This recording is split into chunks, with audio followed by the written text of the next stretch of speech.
You know, I haven't found my Game Boy Advance yet, but I know it's in storage somewhere, so maybe someday I'll find it. But nothing compares to the Game Boy Advance and Wii games. That's what we used to have back in the day, and now I have this garbage Xbox One X console. But there were two games that I remember playing. It was the Fairly Odd Parents game, and it was the Spider-Man Wolverine 2-in-1 game.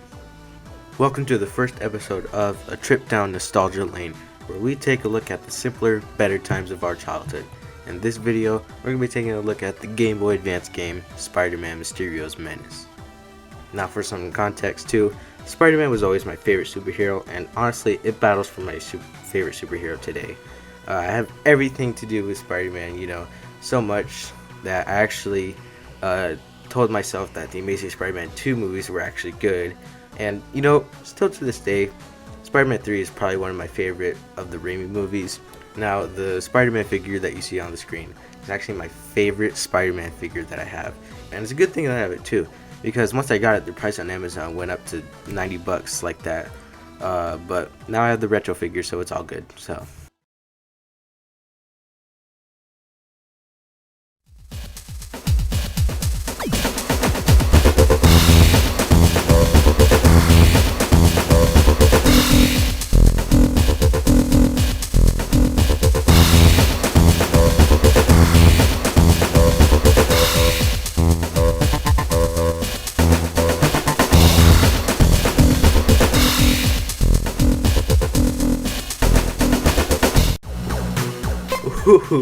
Alright, now this is what I'm talking about. This is the this is an amazing game. Oh, and by the way, video clips for this video and of the game was played by Kazalium Gaming. I have no idea how to pronounce that, so I recommend you guys check this guy out. Go subscribe to him, and I'll put a link in the description below for you.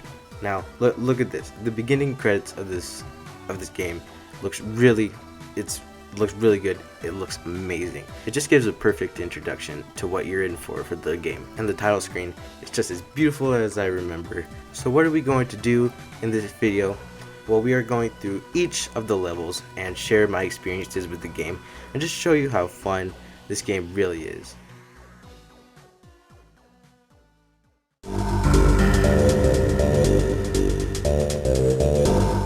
Downtown was always a level where you could just get through it very easily, but it was probably one of the levels that I remember the most. Now, it is one of the first levels in the game. It is the first level in the game, so what do you expect?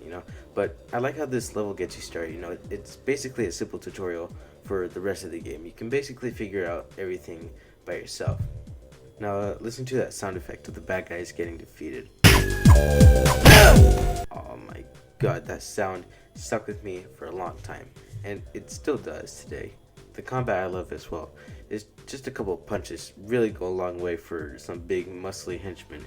Cool little detail that you might pass and may acknowledge but don't really think about is that you can go on top of the Daily Bugle building, and then the sound effect from the mafia looking dude who just shoots at you. It's very fun, isn't it? And it's very interesting because the sound of Spider-Man that he makes when he's hurt, it's just perfect retro. Now there's a lot of space between the buildings, which is freaking awesome because of the fact that the swinging is honestly one of the best for a 2D Spider-Man game. Now for Hammerhead as a boss, it's honestly one of the easiest because right away you can just tell what you need to do, because in later boss fights they can be more challenging and more rough, but Hammerhead, as he always does, he tries to use his head to try and damage you, but it's pretty easy to dodge if you know where the jump button is. When that's over, we get a quick cutscene where after he is defeated, he sends his men onto Spider-Man, but after Spider-Man defeats those men, Hammerhead escapes and runs into the nightclub.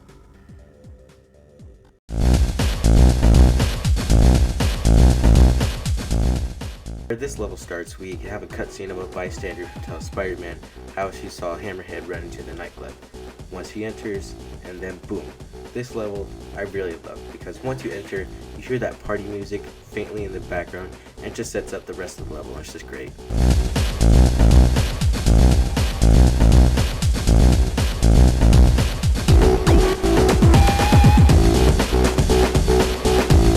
You'll first have have to defeat some more mafia members, and then these people right here. The mission of this one is pretty simple. Just defeat the bad guys and save the hostages, who all look the same. They all do. And then all you have to do is just get close, and then you get them freezing like, whoa, hey, whoa, where are you going? That's not an exit. From here, it's very easy to find the hostages. Just look around for like 5 seconds or something, and you should be over it. But not with me as a child. See, my 6-year-old brain was like, I knew that there were things hiding, and I was determined to find everything that I could. Whether it would be health or some upgrade or anything, I was determined to find it, and that's why it took me so long to complete it. Unlike the guy who this footage is from, who completes the level in like under 3.5 minutes, so very impressive. It's also a very good level to swing around in, and I like that. In this game, most of the levels are very good places to swing around, and the sound is very satisfying. Just swinging is always awesome in a Spider-Man game. The later hostages, about the last two, that actually take some digging and to look around. That you might have to go up some walls or below the surface, or it might take longer than expected. Alright, we found the hostages. Let's get Hammerhead. Now, if you've learned from the previous fight, good, because it's the exact same thing. Just some elements are added, like the sound effect of Spidey sense.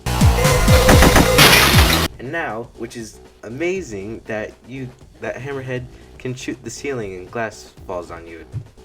This part really annoyed me. It seemed like he did it very frequently.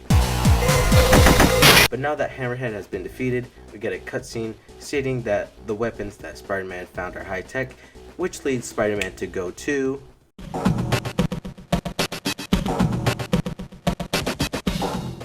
Ah yes, Empire Metals. I remember this level very well, and I loved it a lot too. But I'm going to say that a lot in this video, that I just loved it, because I do love this game, so, you know, I don't want to be repetitive, so yeah. But this level is another great example of retro gaming, and the music, sound design, I love as well. The enemies are now level 2 boss army man, but this time they run, and they jump. Oh yeah, there's also ninjas. Oh, these ninjas! Set design is amazing too. This giant warehouse factory that just seems to go on forever. And this level involves a little bit more swinging around and a lot of sneaking too, because a lot of the walls are climbable, which is very necessary because of how much protection and security this place has. So you have to destroy a lot of cannons, which this part of the level was always tricky to me, because there's bad guys and then this cannon gun that's shooting from top, and my 6-year-old brain couldn't handle this. Ah yes, these lava buckets right here. You know how I loved swinging in this part, just because of the 5 seconds of free time you get of swinging, and it just felt so much better. After some more exploring, we find the final boss battle of the arena, which is the Big Wheel, but he's one of the easier bosses just because of some more punches, and then boom, he gets defeated. So but there's always something about the way that he gets knocked over, and then it becomes 3D, which is really cool. After you defeat the Big Wheel, there's a cutscene where the Big Wheel explains that power is already being drained from the city, but for Spider-Man to stop this, he has to head to...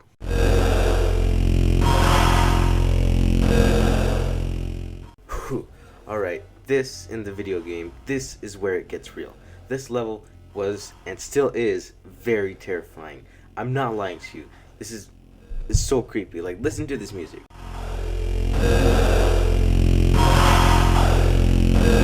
That music was terrifying as a kid, and it still is today. Once you hear it, it automatically sets the tone for the rest of the level.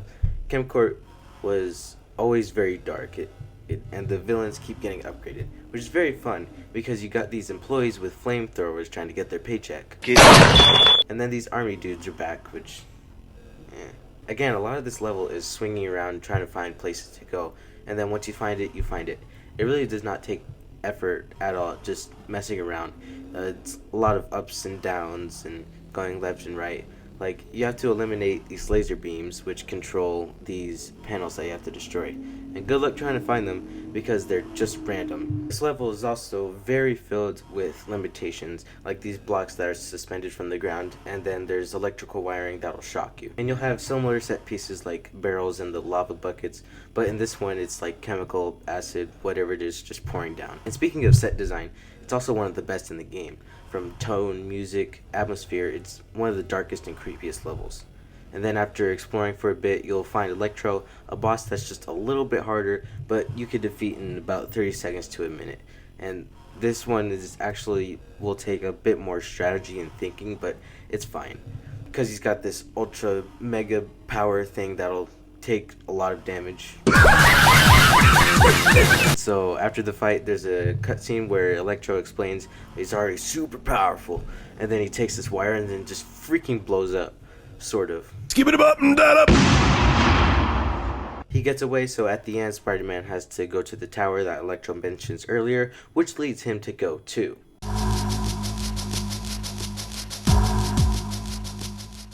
Now the Pier, or as the game calls it, Pier 54, I think a lot of fans and players of the game will be surprised of how much this level is very memorable. The reason for that is just because of how simple it is. The background is unbelievably beautiful, just the city and the reflection in the water, and it's amazing. And again, it expands the mass of the city, because when you see the map, it doesn't look as big, but levels like this and the backgrounds that you see, it just makes it better. And then the music is quite simple, but it gives you the notion that this is a very sneaky level. The design as well, you can appreciate the crates on the ground, the shady packages. It's just a very memorable level overall. And then after swinging across the dangerous waters, you land on the yacht, this fancy boat, and the music changes and becomes very fancy and formal music, while drum guns are shot at you and mafia members try to set you on fire. This is probably the best part of the entire level, but it's still a shorter part of the level and the entire game. But once you leave, you go onto the dock with flying suspended crates. Oh my god.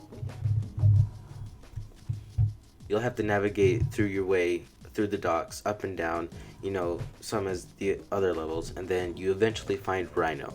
And if you've learned from the Hammerhead boss fight, Rhino is the exact same thing, but he's just a little bit bigger and he does a little bit more damage. Just web him up and beat this blurry gray Rhino thing that rams into you. Then after he is defeated, the cutscene explains that Rhino fell into the water, Spider-Man saves him, and then Rhino is confused, but ultimately tells Spider-Man to head to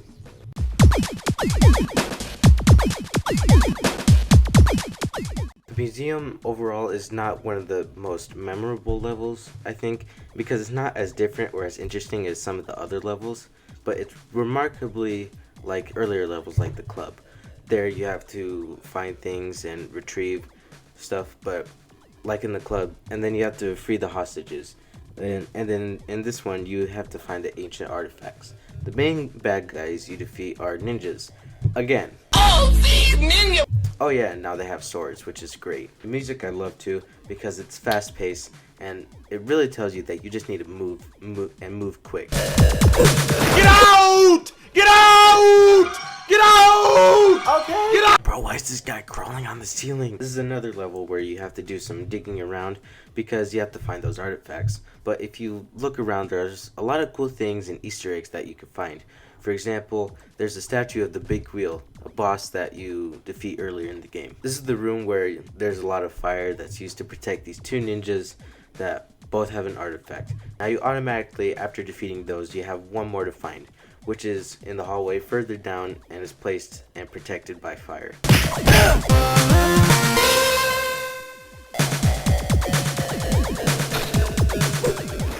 Now that the last artifact has been found, you now have to go and find the boss of this level, Scorpion. Once you find the room, the boss battle ensues.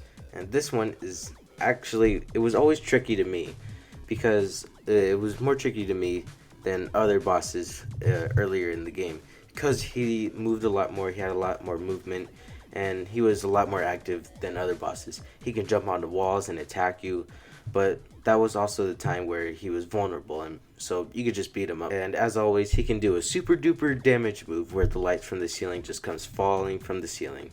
The final cutscene of the level before you go on to the final level, it's where the story that you've been waiting for, it just comes wrapping around, and it's awesome. Everything from the beginning to now has been a distraction, so that Mysterio's plan can come into play. Pier takes the transmitter and finds the tracker to Mysterio's hideout to end the game, which is located at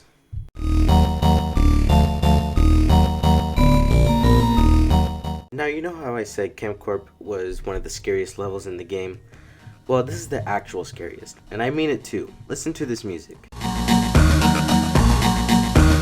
And then the first thing you hear once you load into this level, you hear the clowns laughing.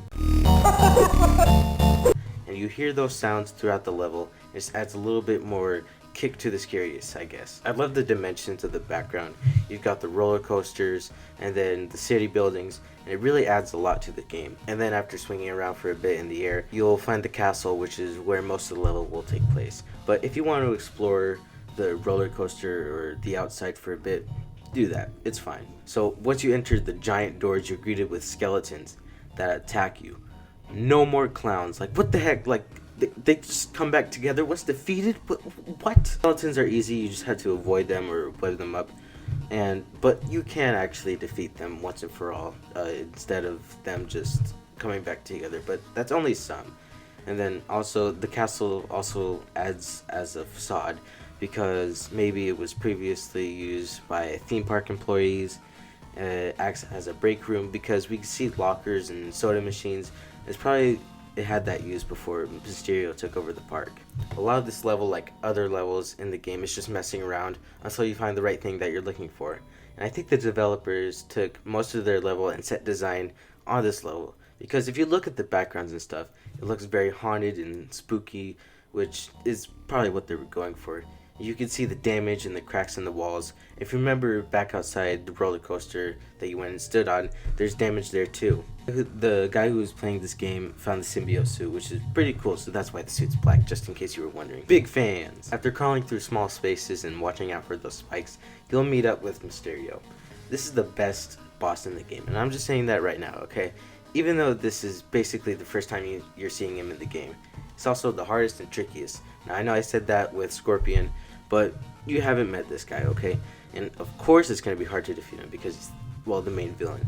He has these energy balls that surround him, and then he'll just disappear. Like, why are there 3 of them? This is some Doctor Strange level stuff. And then there's one move that's tricky to dodge where he'll web you up. He'll use your moves against you. And it's weird too because he'll turn into other villains like Scorpio, Electro, or oh my god, why is he so big?